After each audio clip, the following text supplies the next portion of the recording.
Hello, friends, and welcome to the State of the City conversation. We're here live and fully vaccinated from Bellevue City Hall in downtown Bellevue, Washington.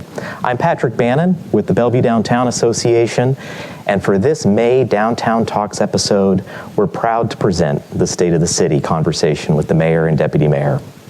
What a year it's been.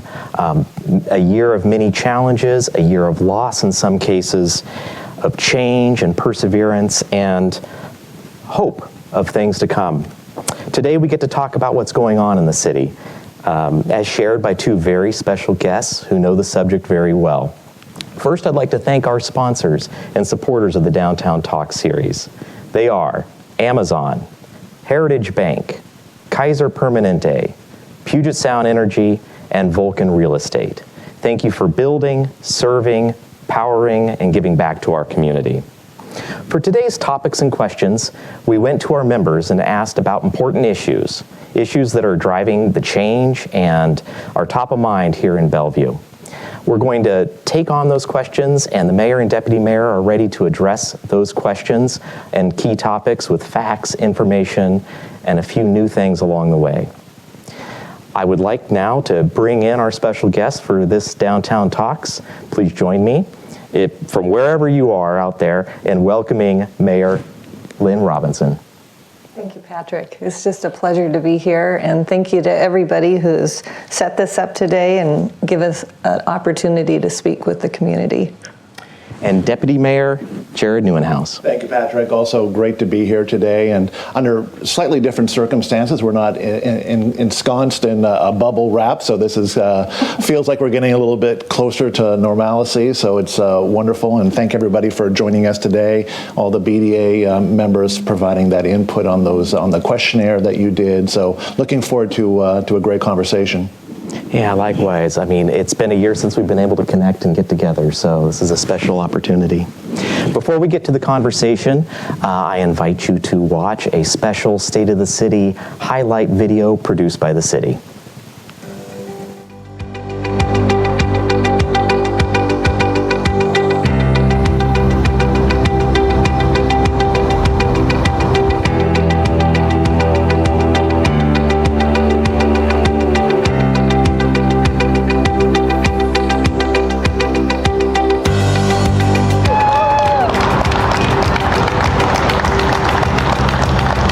Is hope, and you hear, the optimism kind of growing. The payroll protection program was an absolute lifesaver. We wouldn't have a business without those loans.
Are important to the city, and they're willing to invest in them, and that they're willing to listen to the people who live in the neighborhoods. And it's one of the many reasons why I'm very proud to call the city of Bellevue my home.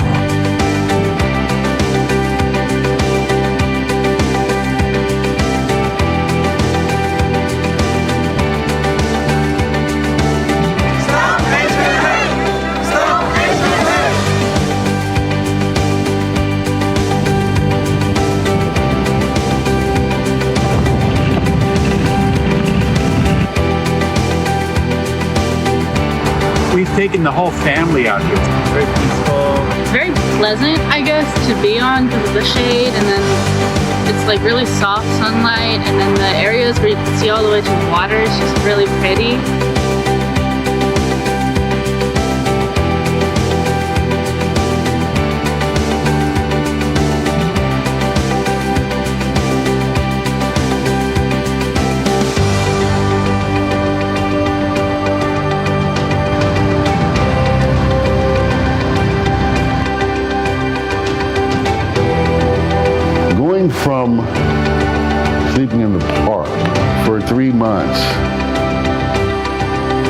And then being here in that parking lot is a major accomplishment. I feel truly, truly blessed and happy that the city of Bellevue got me from the park through all of the city workers, about 4 agencies. And now I'm sitting here talking to you. All done. This is very exciting, and we're so grateful for the fire department to go around to these homes and deliver this, because otherwise we may sit in limbo for months without this. It's good to get vaccinated, get everybody back to normal, keep the elders safe, the community is safer for us, get the kids back in schools and etc.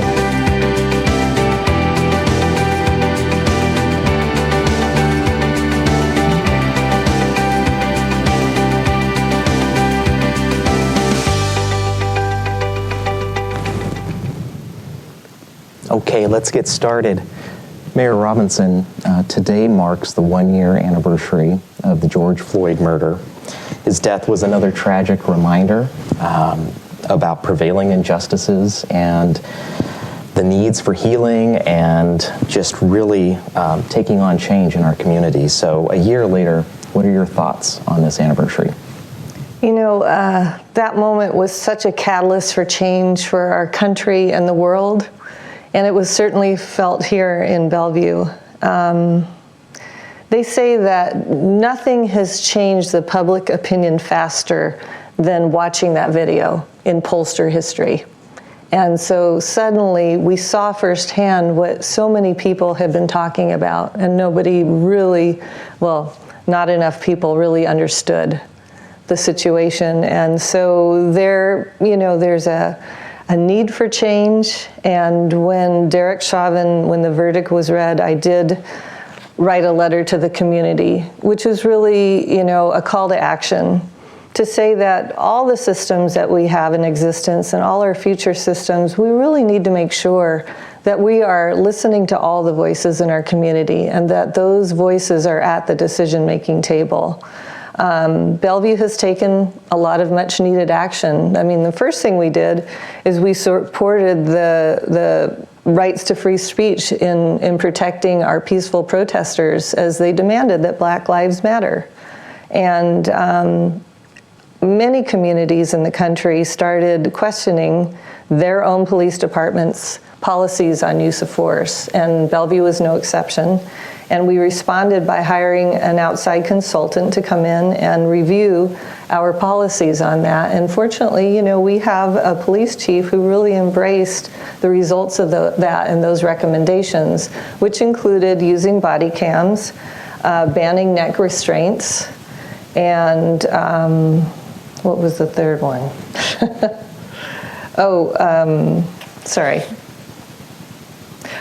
Codifying de-escalation policies that we had already been using.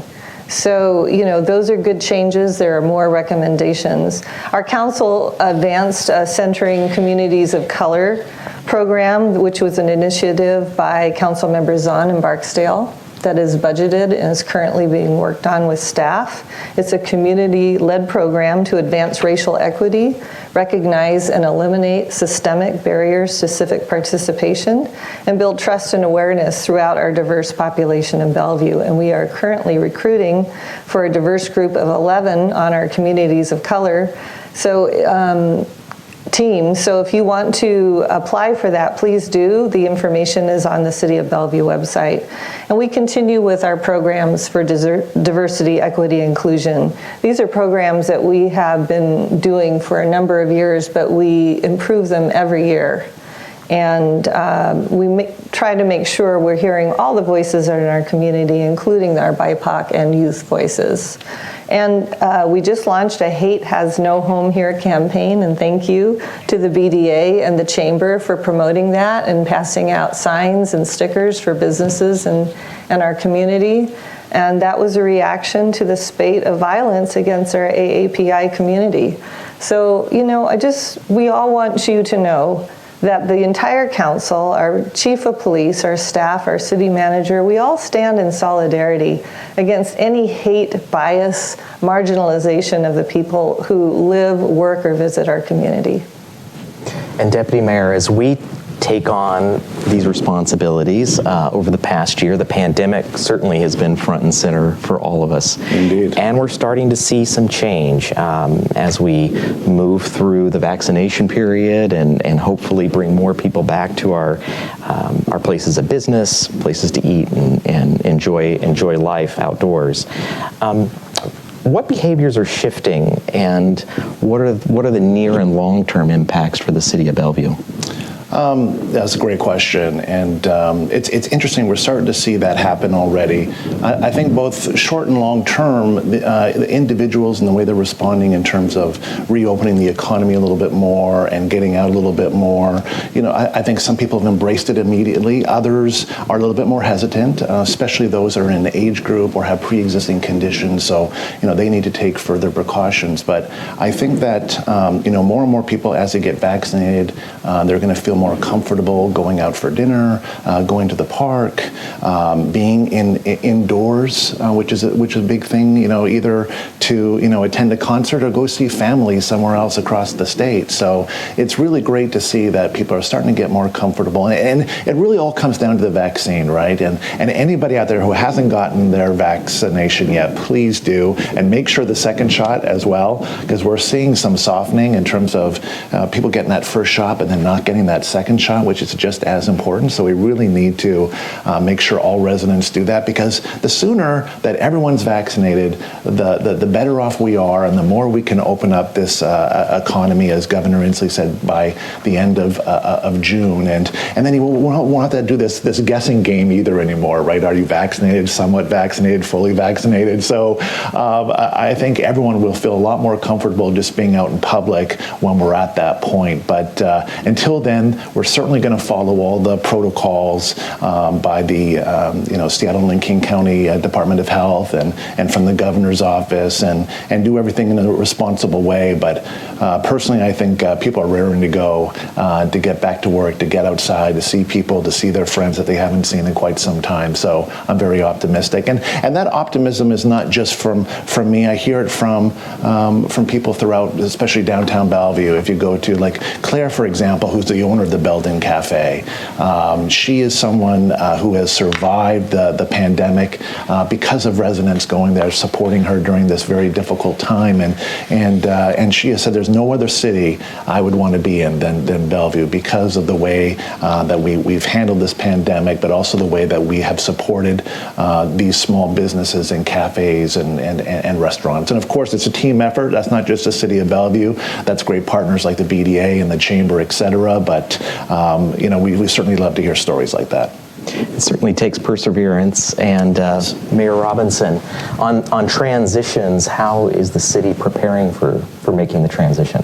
Yeah, I mean, the transitions are hard. I think the biggest transition, as the Deputy Mayor mentioned, is going to be the opening up, fully opening up and being prepared for that, having the businesses with all the information that they need to do that, and making sure the community is ready as well.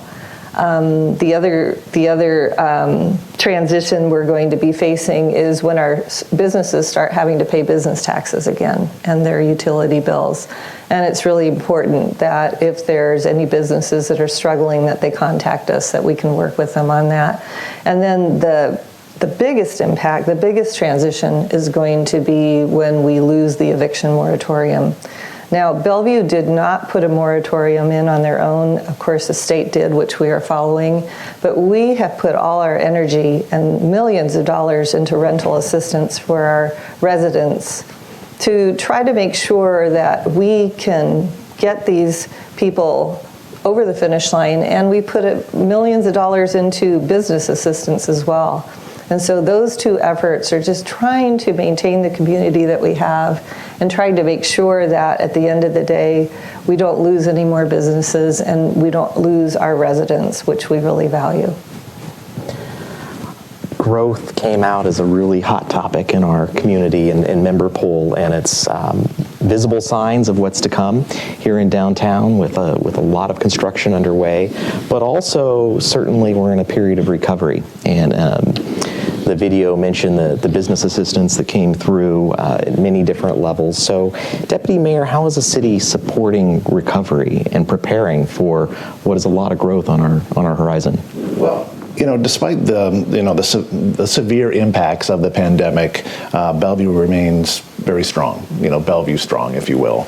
And I think that the video that we showed here touched on a lot of the points, and some of them that I want to reiterate, because some of these data points are really important for people to understand exactly where we are. Like, for example, the unemployment rate is at 4.4%, quite good when you compare that to other cities of our size across the country or even regionally. So we're doing quite well there. Now, hotel occupancy is up over the last 12-month period. We're about 34%. Now, that might seem rather low, but it was much lower during the pandemic. So we are getting there, and there is growth there. So that's really great to see. And we've got 9 million square feet of office space, and 90% of it is already pre-leased. So, Bellevue is really poised to really take off, almost a V-shaped recovery. At least that's what we're hoping for, and what a lot of the economic indicators are pointing towards as well. And then in terms of how we've helped businesses, it's quite dramatic in terms of everything we've done over the past year, as we tried to help as many businesses as possible, but maybe narrowing in specifically some of those businesses that were most impacted. So your small businesses, your restaurants, cafes, the arts, etc. They were more severely impacted. But there were over 6,000 Bellevue businesses that received close to 900 million in PPP loans. Tremendous. And Bellevue distributed over 600,000 in direct relief grants to 122 businesses and business support organizations. We just launched our al fresco outdoor dining program, as probably a lot of people have seen on Main Street, which was so fantastic, and a lot of people embrace that, and we see that as an ongoing program in the future. But not just for downtown, that'll be expanded elsewhere throughout Bellevue as well. And then we've Amazon, obviously, which has always receives a lot of attention, but they're bringing 25,000 jobs to Bellevue. Facebook invested close to $400 million in the Spring District, so they're very bullish on Bellevue as well. And our new economic development plan, which we just updated recently this year, the entire council updated that. And on that, going back to the focus areas, is really focused on tourism, the small businesses, the restaurants, the cafes, and the creative economy, which again has also been severely impacted by this pandemic, and that's of utmost concern to the entire council. So we really want to hone in onto that, as well as make sure that we bring the rest of the economic sector along as well. But our economic development team is just fantastic, and I would say anyone watching today, if they have any questions about either the reopening of the economy or there's anything else that we can do, please do reach out to our economic development team. They've got a ton of information, ton of data, and if they don't have it, they know where to get it and can point you in the right direction. I think any conversation about growth obviously has housing attached to it, as we anticipate growth in jobs and there's increasing demand for quality of life here in Bellevue. The City Council has been stepping through a number of policy updates to address the challenges both on housing affordability and accessibility. So Mayor Robinson, share some highlights about the housing conversation here in Bellevue. Thank you. That's my favorite topic. I could speak all day on that, but anything I don't cover, if anybody wants to reach out to me, I'm happy to go over the details. But I want to talk about the need and then some of the work that we're doing for solutions. There is a tremendous need for affordable housing in Bellevue. Currently, only 10% of our housing is affordable to a family of four earning $80,000 a year or less. So that's a lot of people who work in Bellevue that can't afford to live here. And in fact, only 10% of the people who work in Bellevue live in Bellevue. So you can imagine that incredible tidal shift of commuters that come in and out of Bellevue every day, and what a challenge that is. And it's not great for the environment, obviously. So we need to create that full spectrum of affordability, which would be like 0 to 120% area median income. And so the council, Jared and the council and I have been working really hard since we got into our positions to really advance affordable housing policies that are actually going to work. Just last night, we revamped our multifamily property tax exemption. That was a great compromise between our developers and our affordable housing advocates that, as a package, should really incentivize the development of more affordable housing within market rate housing. And so I'm excited, I think that in 2 years we will see a significant increase in housing being developed on all affordabilities. We've also, we voted at the beginning of the year, we voted to take the House Bill 1590 money, which is a sales tax that the county was going to collect anyway. And we voted unanimously to collect it on our own because we knew exactly what to do with that money. And we will, in the next few weeks, be hearing about how we're using that money to house some of our homeless school children and their family. And I'm really excited to move that forward. But that was a bold step. And that's going to generate, with bonding, about $8 million a year for Bellevue to create housing affordable at 60% area median income and below, and include supportive services for families who are getting back into housing out of homelessness and are trying to stay housed. We've also reduced minimum parking requirements in our transit-oriented development and high-frequency transit areas. We've changed the townhouse development zero lot line in multifamily zoned areas, and we've removed the time limitations for ADUs in new construction. And all of this has been a collaboration with the Chamber, with the BDA, with our affordable housing partners, and working with the community. And I'm very excited to see the results in the next 2 years of this work. And as we see those strategies take hold and results come online, how do you define success? How will we know we're there on the housing issue? Well, there's many ways to measure it, but personally, if I see 50% of the people working in downtown living in Bellevue, I will call that a success.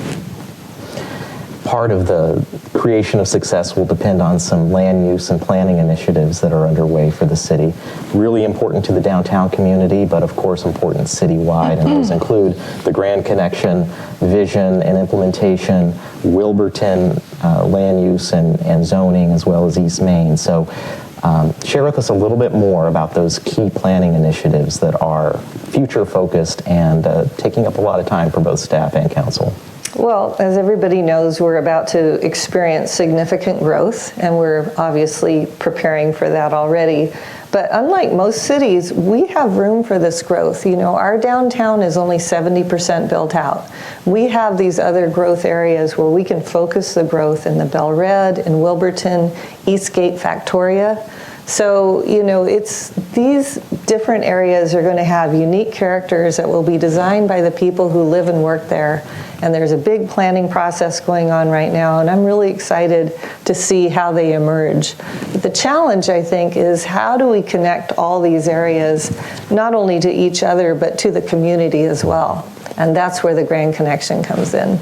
And the Grand Connection is a pedestrian pathway that will originate at Maidenbower Bay Beach Park and come up along 100th, enter the downtown Bellevue Park, go through that beautiful new northeast entrance that is going to be finished at the end of this month, cross over to the Bellevue Art Museum, go along the pedestrian promenade along 6th Street all the way up to the Transit Center, to City Hall, and eventually across 405 with hopefully a lit park to connect to the old train tracks, which is now East Trail.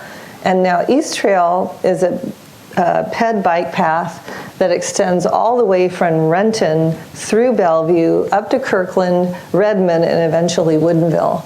And that connects to the Mountains to Sound Greenway, which is an amazing east-west dedicated ped bike path. So all this interconnectivity is just an amazing amenity for the people who live and work and visit Bellevue. And there will be little spurs along the East Trail that will connect to our neighborhoods as well. So you think about people who work here stepping out and this experience that to me is going to kind of feel like the Bellevue Arts and Crafts Fair every day, because there'll be music, there'll be food, there'll be art, there'll be greenery. It's going to be a wonderful experience. And we're already, well, frankly, Patrick, the BDA has done a beautiful job of activating the Grand Connection over the last few years with the golden lanterns and the cafe tables, and I know you have plans to do more of that this year. But our large employers who are situated along the Grand Connection are already making plans to contribute to it. I know Amazon is creating an indoor atrium. We have other developers that are putting in covered walkways, and it's going to be really fun to develop more private-public partnerships to really make this a wonderful thing for everybody in Bellevue. A lot to look forward to. I think so. And as we make our way into the future, return to the workplace is really topical and front and center. And we know so much of our workforce has been on the front lines working from day one of the pandemic, but many of us have been working remotely or adapting to a hybrid style. So return to the workplace is really important for our economy, especially our downtown economy. So Deputy Mayor, share with us a little more about the return to workplace challenges and opportunities that you see. Yeah, great question, Patrick. I mean, I think, first of all, shout out again to all of those essential workers during the pandemic. I mean, the police, firefighters, nurses, doctors, grocery store clerks, you name it. They deserve a lot of credit for helping us get through. We're not quite there yet, but we're close. But they deserve a lot of credit, and just want to give them a quick shout out. But, I think the way businesses, get back into that rhythm is going to be as varied as our economy is, as varied as the number of businesses here. I think there were certainly a number of lessons learned, but for me, what I keep hearing constantly is the fact that working from home does have some benefits, and we can be more flexible in our work schedules, or where we tend to work. Be it at home, be it at a conference room, be it at City Hall, wherever that might be. So I think there will be some long-term changes, but it really depends on the company, on the industry that they're in. We had discussed earlier about the tech industry having an easier time to pivot to an all virtual model versus other businesses, or like myself in the video game industry, we're able to pivot a little bit easier. But other companies, due either to their industry or to their culture, they want everybody back in the office as quickly as possible. For example, like Microsoft and T-Mobile, my understanding is that they're going to be all back in the office by September. But again, until that time, they're probably going to be in a hybrid model, which I think is good, and actually will have some other impacts, positive impacts for the city as well, as the mayor mentioned regarding transportation, for example. If someone is only going into the office 2 or 3 times a week versus 5 days a week, that's another car that's off the road that might ease up congestion a little bit. Now, in terms of city, and again, I got to really congratulate City Manager Miyake and the entire leadership team for doing such a great job of pivoting during the pandemic and going to an all virtual environment, and at the same time maintaining incredibly high level of services. So I was just amazed at how quickly we were able to do that. Of course, there were some bumps in the roads along the way, but it was just amazing. And I know City Manager Miyake has a team of HR, IT, legal, facilities, etc. They're meeting on a weekly basis, constantly looking at the guidance coming down from the state and King County Health, and putting plans together to eventually fully reopen all city facilities like City Hall. So that'll be great when that happens. But we're taking a measured approach to it. We're being responsible, but certainly that is the goal, to open sooner than later. But overall, I think when staff gets back and everyone feels safe, that's when we'll be fully able to go and firing off all cylinders. Yeah, no question. This past year has been really hard too, as we've learned a lot of lessons about how to relate and work with one another, how we engage in the community and support one another. Mayor Robinson, this pandemic, it's triggered a lot of issues, from economic losses, mental health impacts, child care problems, a lot of scrambling to figure out how to respond and be resilient. So what challenges from the past year and then looking forward are top of mind for you? Well, I think the biggest challenge is going to be working with the families and the businesses that were struggling before COVID. I mean, this has just exacerbated any challenges that people were having in advance of COVID. And it's going to be really, I mean, fortunately, we live in a city that has poured every extra penny it has into human services, into small business support. And our large employers have joined us in doing that. So we're just trying to keep people afloat to the end here and really hoping that we don't lose families when that moratorium ends and that we don't lose any more small businesses. I think we've lost over 400 of our small businesses. So, you know, maybe we can bring them back. I don't know, but we're just trying to help people hang in there until everybody can open up again and people can go back to work and the schools are fully opened, and it is truly a great challenge. But I have to say, I am so proud of the council that we have, of the people, of the deputy mayor and the rest of the council members. We're all very different. We all have different passions and expertise, but we function well together. And I feel like we have been working so hard during this time and have made good decisions. Really impressed with our city manager and our staff. If any city can make it through this and come out on top, it will be Bellevue. And why is that? What's kind of the secret into making it all work? Well, obviously it's the people who live here, because they're the ones who elect us, and they're the ones who really weigh in on the decisions that get made. So I think it's the community that is here in Bellevue, the community that Bellevue attracts, and to me, the heart and soul of our community is small business. And so just creating that character and the diversity that is so prevalent here and so fun, because you see it in the restaurants and the arts and in the celebrations that we have. And just every day in Bellevue is a wonderful day because there's so many different kinds of people here. So I can't wait to get back to seeing each other again out on the streets and in events. But we've got a little ways to go yet, and we got to get there. You mentioned getting back and streets, and that segues nicely into a question about transportation and mobility. We spend a lot of time talking about transportation, infrastructure, transit service, transportation demand management.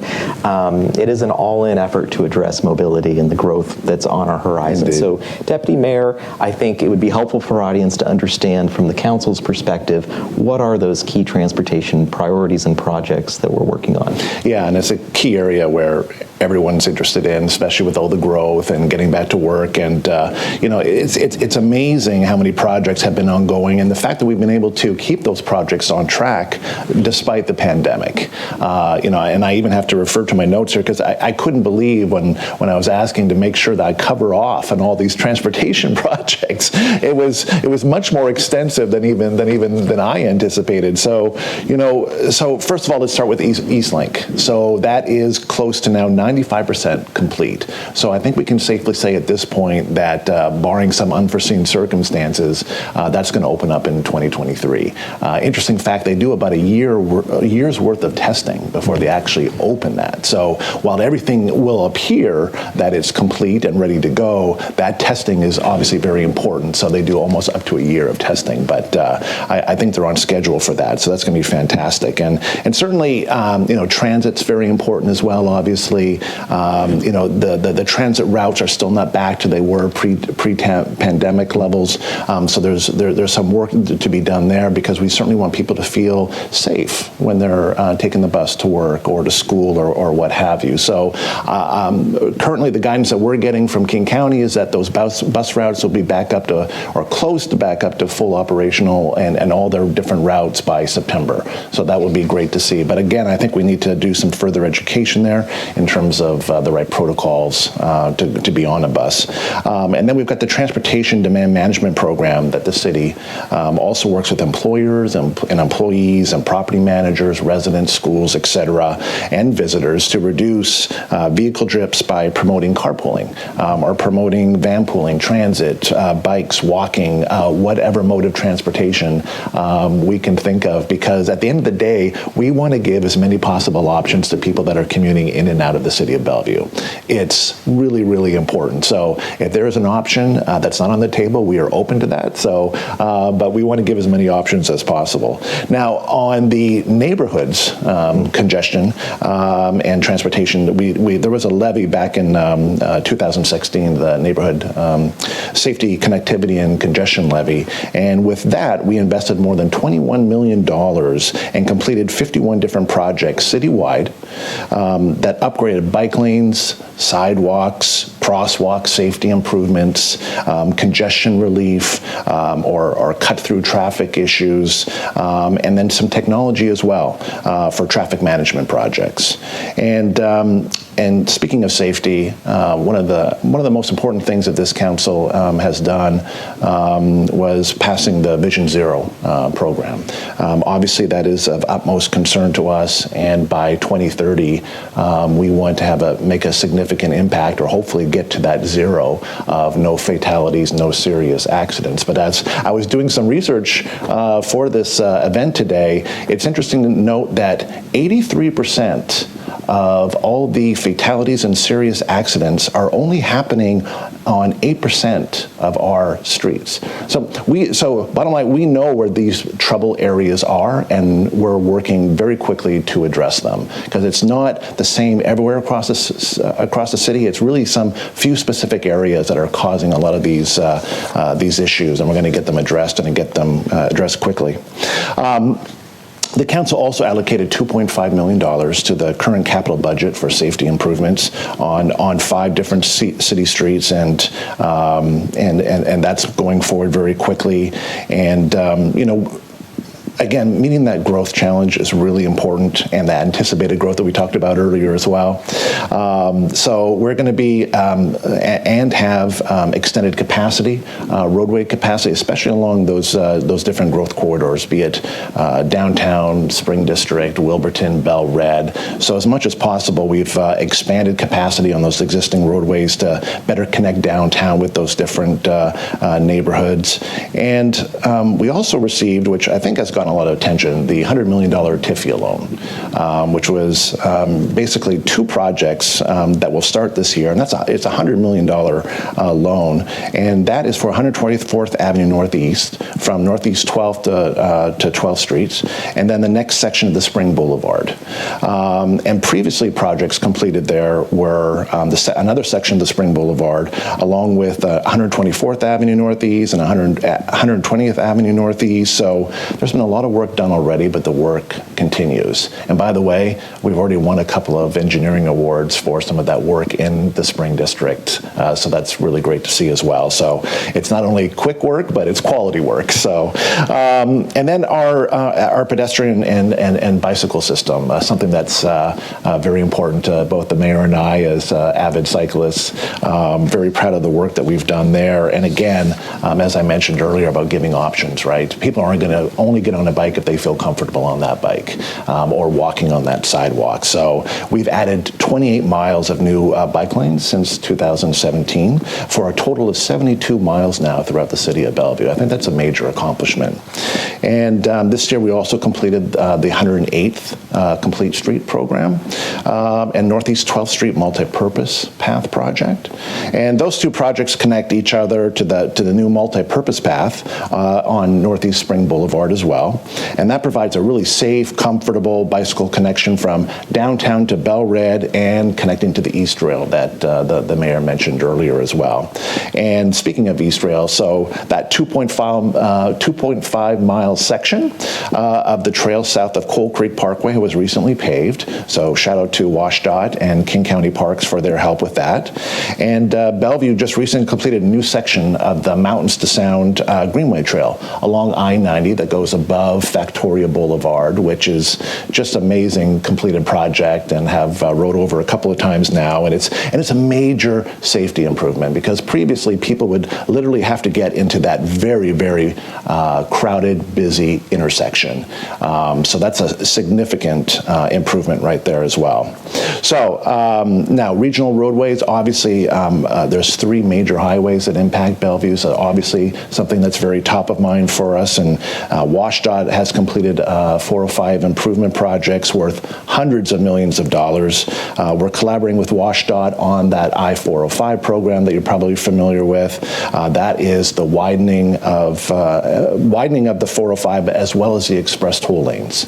So that's obviously a very important project. And then the I-90 Eastgate to SR 900 corridor improvements there, and then the proposed improvements on 124th, and the 520 interchange there. So that's another one. And it's also worth noting that in 2020, Bellevue was awarded over, close to $10 million in local, state, and federal grant funds for transportation projects. So despite all of our challenges, despite being, in a pandemic, a lot of this work continued and will continue, and we will keep advocating for more transportation dollars to further as many transportation options that we can in the city of Bellevue. Yeah, we stay with that challenge for sure. And I think importantly, as you reminded us with the list of projects, we talk a lot about the regional projects of significance, those that are going to make the greatest impact and serve growth downtown and Spring District and other areas where we've designated growth. But the investments are citywide. They really are designed to impact and serve neighborhoods throughout the city, which I think is an important point for mobility as we take on the challenges. That absolutely talk about the big regional projects, but those smaller projects have a really significant impact for the residents of Bellevue. Absolutely right, Pat, and that's why I wanted to mention the neighborhood levy, because that's just as important as any other part of the city, right? So we don't just focus on the big ones, we want to focus on the small ones too, because they're just as impacted to congestion or other issues in their neighborhood. That levy also pays for safe routes to school. That's right. Good point. Yeah, it is a pleasure and a privilege to do work alongside the city of Bellevue in many areas, and to pursue advocacy on key issues, in part because the city's been so focused in being a high-performing organization and working with council that is constantly reevaluating priorities and what it should focus on from a policy standpoint. So I understand the City Council recently went through a relook at council priorities, and so now would be a great opportunity to share with the audience what's new or different, or what would you like to highlight from this year's work on the council priorities? Well, we had 2 new council members. One new, and then you and Janice, I guess, at the same time came on. So 3 new council members. It was really the first time we'd all been able to sit down and re-examine our long-term goals for the city and what our priorities were. And the thing that came out that permeated the entire conversation and all our guiding principles was the equity and the inclusion part of it, and not just that we welcome people, that people feel they belong. Everything that we do should make anybody who comes into Bellevue feel comfortable here, that they belong here, and that there's something for them here. So that permeated all the work that we did, but we did add a few new principles. Do you want to go ahead and? No, please, Mayor. Well, we talked about one thing that's kind of exciting that Councilmember Lee has been talking about is a cross-cultural center of sorts. And so we've put that out to a consultant to look at, do we build a new building? Do we use an existing place that we have for that to support those programmings? But it's really interesting how much support we've gotten from the community. There are so many people who are excited about the idea of this and want to be involved. There's a lot more emphasis on art.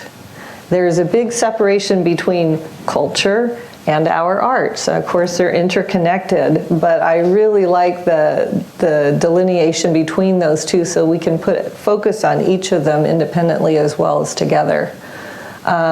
Much more inclusion with the environment, making that a real priority for the work that we're doing, making sure that, and you can see it happening, look at all the trees we're planting in Bellevue. We're really trying to replace that tree canopy and work on reducing our greenhouse gas emissions. Obviously, you know, all the equity work that we're doing, we're going to continue to advance that. What am I missing? No, I think that's an interesting and an important piece to it is that the document as a whole, both the vision and the priorities, we're putting an equity lens on it. And previously we had not done that. So it's not just, you know, one line item or one bullet point about equity, but the entire principles that we're looking at, we do have that equity lens. And I think that's one of the major updates this time around. That, and also, surprisingly, we had not really called out affordable housing before as a priority. And obviously, that needs to be a priority. And also, multimodal transportation. It's not to say we don't support cars. We don't want to make it easy for people to drive around Bellevue. That's essential. But the more people that are able to safely get out of their cars and walk, bike, use transit, use light rail, the fewer cars we'll have downtown. And hopefully the more people that can live near where they work, the fewer cars we'll have on the roads. And that'll make it easier for the people who do drive. Yeah, there's a balancing effect over time when you have more options. That's great to hear. Anything else on priorities before we move on? I know it's a big undertaking for the council when it happens. It was a huge undertaking. It was. That's what's coming to my mind right now. Great. So I know public safety continues to be a significant priority for the city, given the events of the last year, and also looking forward how we grow and how we prepare for the future. So Deputy Mayor, can you talk about some of the focus areas for the city right now on public safety? Oh, certainly. Well, first of all, I mean, we're so blessed to have such a fantastic police department here representing us in the city of Bellevue. They do such a fine job and adhere to the highest standards. They were just recently reaccredited with an organization called Celia, which, after doing some research, found out that less than 6% of all the police departments around the country are accredited, which just blew me away. But it also made sense in terms of why our police department is so well run and why they are so admired. And it's such a pleasure to live in a city that has such a well-functioning police department. So with that said, Chief Milet has been doing a lot of great work. Recently, he just hired a new assistant chief, Wendell Shirley, out of Santa Monica. A great hire. But speaking of hires, we're actually down about 13, 15 officers right now. So I know that's a priority for him. So we've kind of reinstituted a signing bonus program for $16,000 to attract lateral hires, not only regionally but nationally. Previously, that worked quite well for us in the past, but I'm sure we'll get a lot of interest again once from that. But being down 13 or 15 officers might not sound like much, but a department of our size actually has a pretty significant impact when you're talking about 180, 200 officers. So it can have quite a bit of impact. So hoping to shore that up right away. But I think what's also going to attract people to the city of Bellevue is that, or officers or lateral hires or new hires to the city of Bellevue, is that this council supports our police department. Residents support this police department, and that that may sound like, of course they do, but we truly do. And that's not to say that we don't constantly reevaluate policies and procedures, as we talked about earlier about the use of force, which we went through that. But they have a constant program in place too to keep reevaluating. How do we get better? What do we need to change, et cetera, et cetera. And that's going to happen over and over and over again, because if you're not doing that, if you're standing still, if you're not moving forward and constantly reevaluating your programs, that's when things can go wrong. So I'm sure that will continue in the future as well. And I think that being a police officer has got to be one of the hardest jobs to have, and to protect people's safety, and at the same time have to do a spot analysis of what's going on, and try to use the right response that at the end of the day everybody gets home safely. It's tough, and to be honest, not everybody in our community, whether it be here or anywhere else, has had positive experiences with police, and so the encounters they may have are not easy for them. And we really have to take account who we're working with, what we're working with, and what are the tools that we can use. And I think that there's a big effort to increase the tool bags that police officers have so that they can recognize, first of all, whether it's by training or by hiring people who can recognize when this is maybe not a physical danger moment, but this is a mental health crisis. And who do we bring in at that moment that is most effective for the person to keep them safe and the people around them safe? And so we're re-examining how best to deal with that. I know that the Bellevue School District decided to temporarily remove the SRO officers, but really it's an opportunity to re-examine what that role is in our schools, how we can partner with our police and our school district, if that's what we choose to do again, and to be most effective for the children that are there, that they're getting the support they need and that they feel safe. Patrick, if I can add on to that, I was just going to say that, as a majority city, that cultural competency is so critical. When an officer might pull over someone, you have no idea, maybe they've just immigrated from China or Russia or some other part of the world where, again, their interaction with police wasn't as positive as it may have been here for someone. So, and again, that leads to that de-escalation training and a lot of this other training that the police department is constantly doing. So just wanted to underscore that, but I think that's always very top of mind, and why Chief Milet, one of the first things that he did when he came to the city of Bellevue was establish advisory groups that represent the entire city, LGBTQI, African American, Muslim, you name it. Every group that you can think of. We have about 12. Yeah, correct. It's about 12. Has direct input, has a voice in terms of what's happening within the Bellevue Police Department, and I think that's worked very well for both sides. They can understand better what the Bellevue Police Department is trying to achieve, and we meaning the Bellevue Police Department, can better understand some of the issues that they're currently dealing with in that particular community, whichever one it might be. Mayor, Deputy Mayor, thank you for your leadership and collaboration and for serving the entire community. That makes a huge difference. Before we wrap, I would like to give you both an opportunity to share a parting thought, closing words of wisdom for our audience, and you have your choice. Who starts? Well, I always defer to the mayor, so. Oh, well, I don't know if this is words of wisdom, but I just want to commend this community, this city, all the organizations here. COVID's been tough, obviously. This city has never slept. It has not just sat down and watched what's going to happen. It has been proactive from day one. Patrick, you, the BDA, worked so hard with these businesses to make sure they had the equipment they needed, the advice they needed. You continue to work with them. You put in programs around the city to bring joy, the little light display at the downtown park. I've never seen so many people going around in circles at the park. There were so many people, they actually made treads in the gravel that we now repairing. But I mean, it was just such a beautiful respite that you organized there, and the BDA continues to do that in many other ways with the music programming and the activation of the Grand Connection and helping the alfresco work that you're doing. I mean,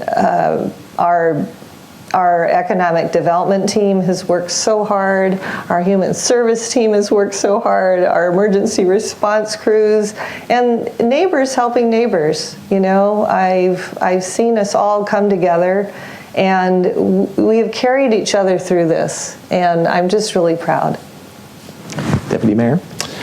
Well, I'm not sure words of wisdom, but I really thank the mayor and the entire council for the leadership over the past year and a half. It has been hard. There's been a lot, but we are about through it, and very bullish on Bellevue, and we will emerge from this stronger than ever. But I did want to highlight just the importance of partnerships to the city as well. We can't do it alone, and the mayor mentioned a couple of examples, like the MFTE program, working with both developers and affordable housing providers. But there are so many examples throughout the city. Being the liaison to the Human Services Commission, we work with so many great partners through COVID to get the services and get the needs out there that we couldn't do by ourselves. Working with great organizations, be it HopeLink or LifeWire, to address food insecurity or shelter or domestic violence. These are all very successful partnerships that I don't really think get as enough recognition as they should, because without those partnerships, there's no way we could do it alone. And I thank all those partners, and I encourage anyone who does want to get more involved, any other partners that wants to come to the city of Bellevue and say, how can I help? Please do. We are always open to that. So I'll leave it with that. But thank you, Patrick, for having us again. It's been a pleasure being here, and in person this time, or somewhat, much different than the first time. Well, thank you, Team Council. Thank you, Team Bellevue. Thank you, BDA team, for a year of challenging and learning and continuing to partner and work together on the future of Bellevue. And I'd like to thank the supporters and sponsors again of Downtown Talks.